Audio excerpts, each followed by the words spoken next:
Historically, Black colleges and universities, or HBCUs, are more than just schools. They are pillars of the Black community, standing as beacons of hope, resilience, and progress. These institutions have shaped generations, providing a foundation for academic achievement and cultural pride that extends far beyond the classroom walls.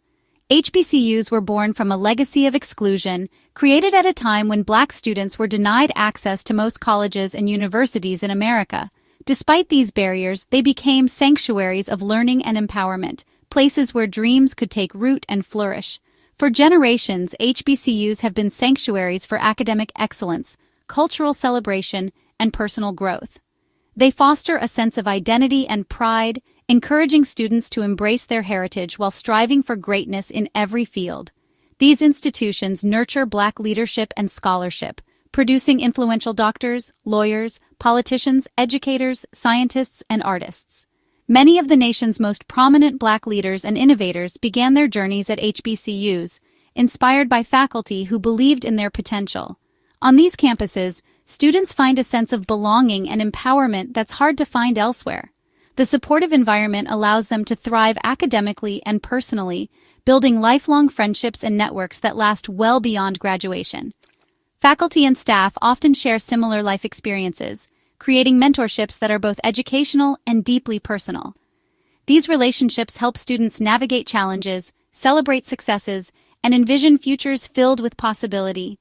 HBCUs are economic engines, uplifting families and communities, and helping close the racial wealth gap. They provide jobs, support local businesses, and create opportunities that ripple outward, strengthening neighborhoods and cities. These schools tackle issues affecting Black communities, from health disparities to social justice, while preserving and celebrating Black history. Through activism, research, and outreach, HBCUs are at the forefront of positive change, advocating for equity and justice. Any threat against an HBCU is an attack on Black advancement and safe educational spaces. Such acts are not just assaults on buildings, but on the dreams and futures of countless students and families. These institutions represent hope, opportunity, and the enduring strength of the Black community. They are living testaments to what can be achieved when determination meets opportunity, and when communities come together to support one another. When targeted, it sends a chilling message that hard-won progress is still under threat. It reminds us that the fight for equality and safe spaces is ongoing, and that vigilance is necessary to protect these vital institutions. Protecting HBCUs is essential. They are an irreplaceable part of our nation's past, present, and future. Their legacy is woven into the fabric of American history, and their continued success is vital for generations to come.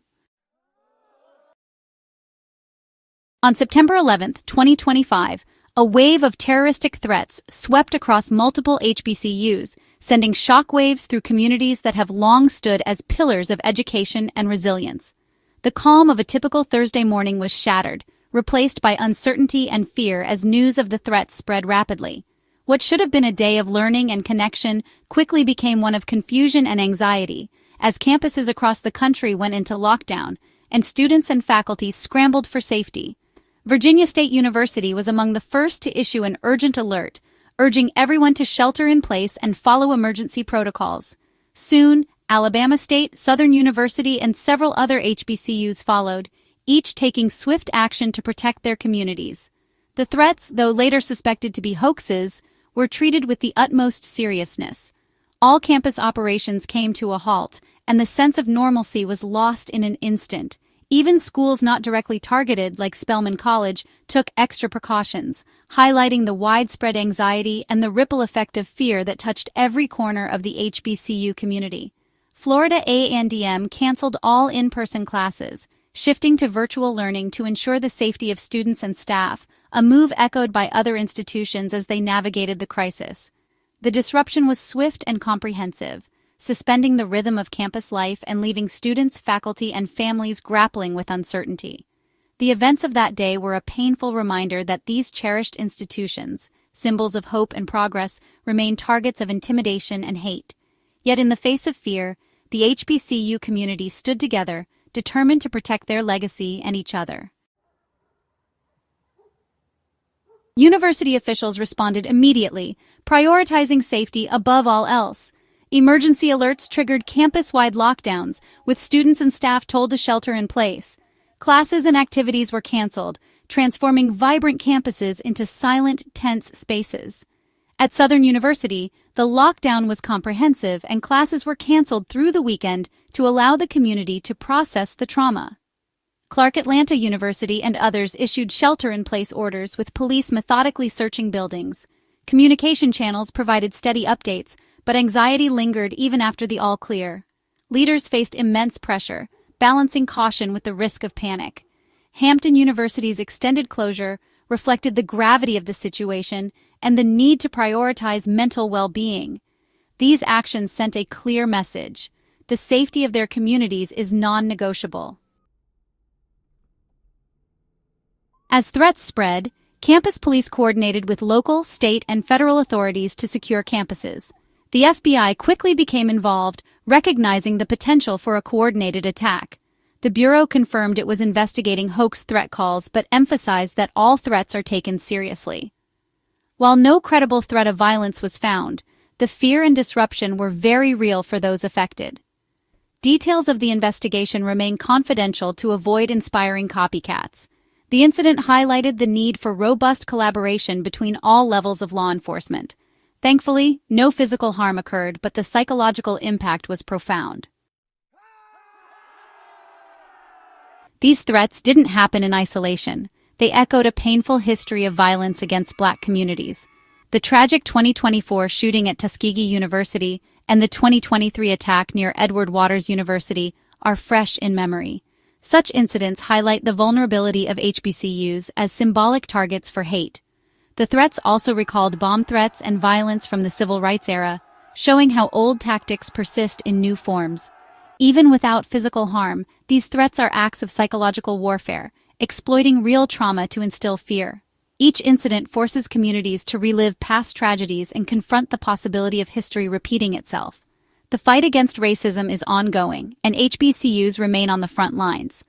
These threats undermine the very purpose of these institutions as safe spaces for learning and growth. Leaders across the nation swiftly condemned the threats. The Congressional Black Caucus called the threats vile, linking them to a long history of racial intimidation. They urged the Department of Justice and FBI to fully investigate and prosecute those responsible. Civil rights leaders like Reverend Al Sharpton contextualized the threats within a broader landscape of violence and hate. Sharpton's decision to increase his own security underscored the real danger faced by those who speak out. These statements ensured the threats were recognized as serious attacks on the fabric of society. For students and faculty, the lockdowns brought anxiety, uncertainty, and a haunting silence that seemed to settle over every corner of campus. The familiar sounds of laughter and conversation were replaced by an uneasy stillness, as everyone waited for news, unsure of what might happen next. The sense of normalcy was shattered in an instant, replaced by fear and confusion. Students huddled in dorms, glued to their phones, waiting for updates and messages from loved ones. Every notification brought a mix of hope and dread, as rumors and misinformation spread quickly online. Many reached out to friends and family, seeking comfort and reassurance, but the uncertainty made it hard to feel truly safe. Teachers balanced their own fear with the responsibility to protect and reassure students. They became pillars of support, offering words of encouragement and trying to maintain calm, even as they struggled with their own anxieties. The weight of responsibility was heavy, and many educators found themselves questioning how to best support their students in such a crisis. The psychological toll was immense, leaving many feeling vulnerable and exposed.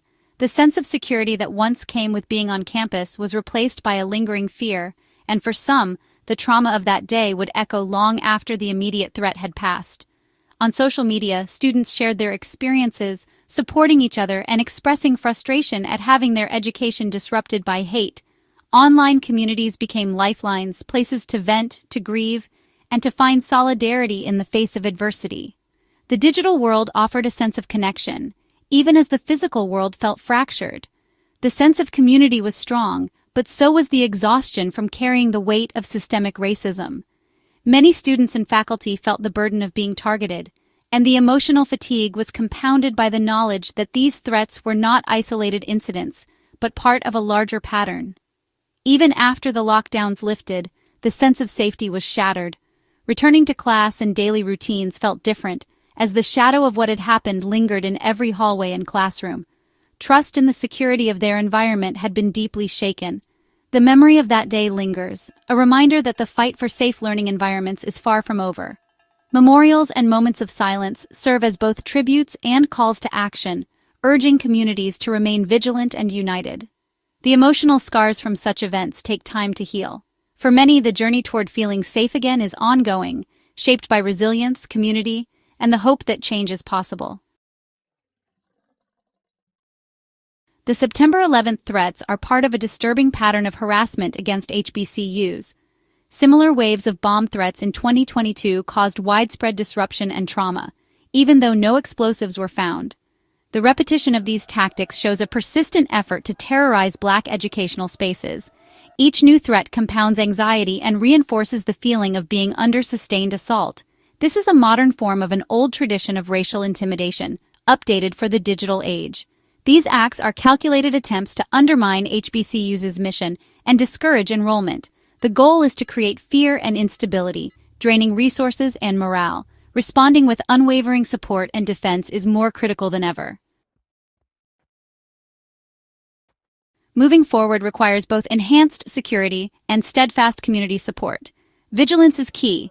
Everyone must feel empowered to report suspicious activity. Institutions must invest in security infrastructure and regular emergency drills. Collaboration with law enforcement at all levels is essential for rapid response. Robust mental health resources are crucial to help students and staff process trauma. But security alone isn't enough. HBCUs need increased funding and advocacy. Alumni, communities, and partners must rally around these schools. Protecting HBCUs is a reflection of our nation's commitment to equality and justice. These threats are an attack on the core values of a democratic society. By standing united, we ensure HBCUs remain beacons of hope and opportunity for generations to come.